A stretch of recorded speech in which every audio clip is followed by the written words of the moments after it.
Hello everybody and welcome back to the channel. My name is Brianna and this is 4 Paws in a Book. I make bookish videos over here on my little corner of the internet, so if you're interested in that, there's a subscribe button down below.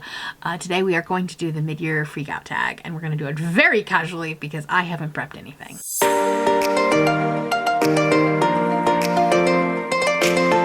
Do a theme to these mid-year freakout tags, and this year apparently the theme is chaos because I haven't prepped anything. We're just literally going to be going through the questions and just talking. It's just gonna be a casual chill video because why not? There are a ton of people that do this video. I don't even think the original creator is on YouTube anymore, but if they are, I will link them down below. I am going to be using the questions from Gavin from How to Train Your Gavin. I'll have him linked down below as well.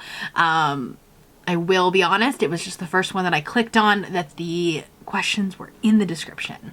So I didn't have to do the extra work. And I think he may have added his own questions in because I don't remember some of these questions, or at least maybe they are just new to this year. So we're just gonna go with it, okay? The first question is, how has your 2023 reading year gone so far? And that is a very loaded question because I don't know. Because here's the thing, there's probably only like 2, maybe 3 books that I've read this year so far where I like really am screaming from the rooftops. I love them. They're so amazing, right? This has been a very mediocre year, and I think the reason for that is because I am reading 90%. That is a made-up statistic. It may not be exact, but it's somewhere up there. I'm reading such a high amount of books for videos, and so I'm stressing myself out. I made my list for my July TBR like on top of what my Kerplunk TBR was, and there's like 22 books on there. And I know that I am just completely mental thinking that I will read that many books, and we know that that's not going to happen. So why am I doing this to myself?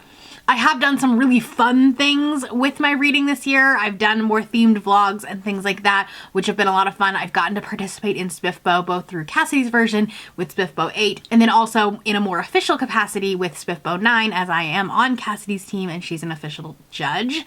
So I am like giving her a semi-finalist, which is really cool. Like I'm glad that like my reading has gotten to that point that I can actually do things like this. But at the same time, I read some very mediocre books this year. I haven't looked at the actual stats, but it's felt very mediocre. The second question is, what is the best book that you have read so far this year? And I think that it would come down to one of 2 things. Yellowface by R.F. Kuang is a fantastic book, and I read it so quickly and I just like ate it up. And I don't know that I've had that fantastic of a book since then, where I'm just like still obsessing over it. And then the other one is Small Miracles by Olivia Atwater, and that was a book that I read for Spiffbo 8. I read it back in January, and it's still probably my favorite book of the year. So one of those 2, I don't know.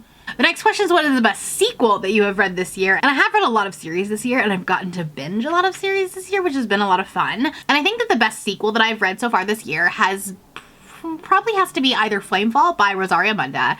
This is the sequel to Fireborn, and I think that this is probably the best one in the series. Or Artificial Condition by Martha Wells, which is the second Murderbot book. I absolutely love that sequel. The next question is a new release that you haven't read yet but want to.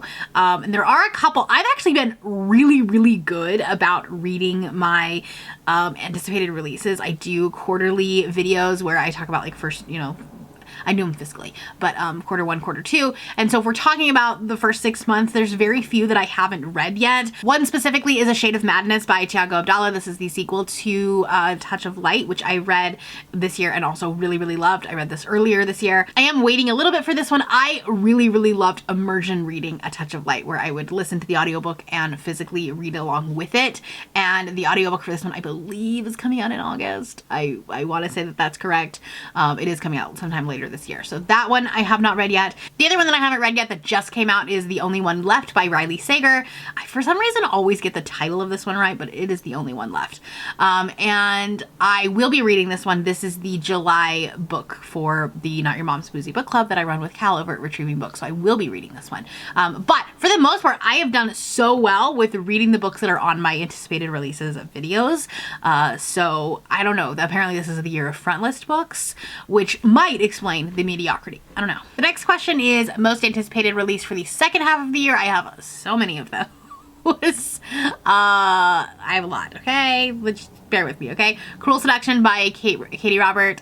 This is the next book in the Dark Olympus series. She also has a book that's coming out in November that is a pirate romance, Hunt on Dark Waters, which the cover looks absolutely stunning. I've already pre-ordered this. Cleat Cute by Meryl Wilsner is another sapphic romance that I'm very excited about because I absolutely loved Mistakes Were Made. Dark Corners by Megan Golden is the sequel to The Night Swim. Very excited about this one. I have the arc of it, but I really want to listen to it on audio, so I haven't started reading it yet. And then also the sequel to Legends and Lattes, which I haven't read that one yet, but I'm going to, is Bookshops and Bone Dust, and I think it's a prequel, so I'm excited about that one. The next question is the biggest disappointment so far of the year. Like, is it Fourth Wing? I think it's Fourth Wing, because I went into reading Fourth Wing thinking it was going to be perfection, and it wasn't, and so I think that like also like made me not love that book even more. So yeah, I think that one is. The other one that I was really disappointed in is Catch by Chris Bryant. This was a book that I read for Rom-Comathon, and it was a sapphic football romance, which like sounds like it's right up my alley, right? And it was just done really poorly, and I hated it. On the flip side of it, the next question is, what is the biggest surprise of 2023 so far? And like, is it Priest by Sierra Simone? That might be it. I don't know, like, if that's a huge surprise, because I did love American Queen as well. So now I'm like scared for the sequel because I hated the sequel to American Queen. So yeah, I think Priest is a big surprise. The other one that was a big surprise was Path of Deceit by Tessa Gratton and Justina Ireland. This is a book that I read for my Star Wars vlog. This one talks about like the Force as a religion, and really like dove into that lore. And like, if you know me, you know that I love a fictitious, like, author created, or in this case, like, you know what I mean? It's not technically the authors that created this, but so they expanded on it. But a fictitious religion in books, that is a buzzword for me, because there is so many creative things that an author can do with that. So that one was a really big surprise for me too. I gave this one 4.5 stars, and with it being a YA book, I did read this so quickly, and I really enjoyed it. The next question is a favorite new author. Now that can be a new to you author or a debut author. I'm gonna give you an answer for both of them, maybe multiple answers. For debut author, I think I have to go with Thiago Abdallah. I absolutely love A Touch of Light, and I loved the prequel to that as well. The quality of that book does not scream debut. The quality of that book is like, it is so masterfully crafted, and so if this is his debut book, I can only imagine what he's going to be writing in 5 and 10 years. Cannot wait to see that. For new to me authors, I think I'm actually going to give 2. The first one being Darcy Coates. I read Voices in the Snow like back in February. That was the first Darcy Coates book that I had read, and I absolutely loved it. I have not loved everything that she has written, but I have given her a couple of 4 and 5 stars, so I'm considering her a favorite author, or one that I'm really excited to read more of. I have like, you can't see it, but like almost an entire shelf of just her books. And then the other one that I also found this year and really loved is Carissa Broadbent. I read The Serpent and the Wings of Night, and then I also read Daughter of No Worlds, which I actually, unpopular opinion, liked more than Serpent. So anyway, those are some new authors that I really enjoyed. The next question is newest fictional crush, and I don't know that I have one this year. I actually don't, because most of my like really good 5-star romances have been rereads, because I read like Neon Gods, and obviously Hades is definitely one. I reread Delilah and Astrid, and like Jordan, my whole heart and soul. So like Tyler from Priest is pretty sexy.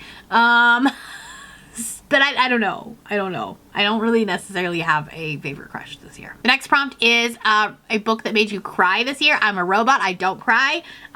Do not cry with books. The one that got me the closest was Conversations with Friends by Sally Rooney, because it was talking about infertility and like the social aspect of that, and like there was a conversation, like she had just found out she had PCOS, which makes it harder for you to get pregnant, and then she was at a like family event, and someone was like, well, you're gonna be next, you're gonna be the next person that has a baby. When's that gonna happen? And like that like internal monologue of like not being able to tell people like, oh, I actually have a medical condition that's probably not gonna make that happen, but then like you really want it, even though like prior you may have been like, oh yeah, no, I don't actually want to have kids, but then when that is taken away from you, then you can't, and then all of a sudden that's what you want. yeah, not gonna lie, it was a little bit close to home, and like I might have teared up a little bit, but I didn't cry. I don't cry in books. The next question is a book that you saw on TikTok and you regret reading. I know the answer to this one. Funny You Should Ask by Alyssa Sussman. I think this was on TikTok that I saw this. This book potentially is the worst book I've read all year. It was just so bad. It put me in a bad mood. That's all there is to that. The next question is the most beautiful book that you have bought this year, and it has to be my Fourth Wing edition. I do have the book with the sprayed edges and the dragons, so yes, probably that one. I also really love the Daughter of No Worlds naked cover because it has like butterflies on it, and I am very attached to my butterflies. The next question is, what are some books that you need to read by the end of the year? And that question is so scary because there are so many. I need to read all of the Spiffbo books for like to be able to choose a semi-finalist. So there's that. I need to get my physical TBR under control because right now it is definitely not. I have so many vlog projects that I want to work on and want to do. So like there's a lot that I have to read. I have, what did I say, 22 books that I want to read this month alone? That's crazy. The next question is your favorite video that you've made so far this year. And I'd kind of like to highlight some series that I started on my channel this year. The first one being the Unhaul Project. I'm having a really fun time doing that. And while it's a pain in the butt to edit because of the way that my editing software works, it takes 3 times as long to edit these videos. But that's okay. I still have a fun time with them, and you guys seem to like them. I also have been doing the Rainbow Project, although that has not happened in a while. Like other things have, you know, I've only done 2 of those episodes. So Orange is coming sometime soon, but my Orange books are very large, and so it's daunting. And then I started a new TBR game on my channel this year. So Kerplunk Chooses My TBR has been so much fun, and I enjoy that a lot. The next question is a funny one. A video that you thought would flop but did well. And that is 100% the Stuff Your Kindle Day video. I thought this video was gonna flop. I did absolutely 0 editing to it. I did not really even put makeup on. I filmed it at the desk in my hotel room, and the only reason that video even happened was because a vlog that was supposed to go up on that day did not. Like, I wasn't done with it. So I had to come up with something on the fly so that I had a video, and Stuff Your Kindle Day happened to be the next day. That video somehow got shared, I think, on a Facebook group, and that is my best performing video.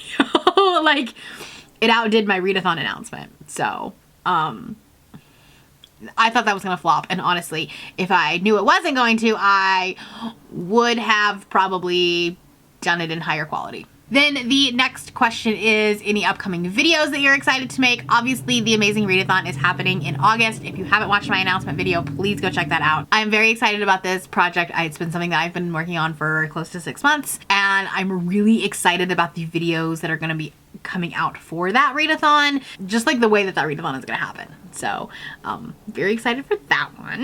And then I have some fun content planned for spooky season, so stay tuned for that. We're gonna go all out. Then the last question is, are there any channel goals before the end of the year? I really don't like making subscriber count goals. I do not like manifesting those because I don't have any power in whether you hit the button or not. So I don't like putting that into the universe as an actual goal. Sure, I do have some, like, you know, hidden goals where I'm like, that would be really cool if I hit that number, but I'm not gonna manifest that in actuality. So really my channel goals are really, I mean, like, I just want the Amazing Readathon to go so well. That's my big thing. Like, if I can succeed in August, then I will feel accomplished for the rest of the year. But other than that, I just want to put out good content. Like, I want to put out content that you guys want to make or that you guys want to see. And I want to, like, do some stuff for Patreon. Scatagorathon will come back in the fall for that. So yeah, those are my goals. And with that said, that is the mid-year freakout tag. That's all I have for you today. If you are new here and you have not yet subscribed, there's a little button that you can do so down below the video. If you'd like to hang out with me more, the links to my Instagram, Goodreads, Twitter, and my Patreon are linked in the description below. Thank you for watching, and I will see you next time. Bye!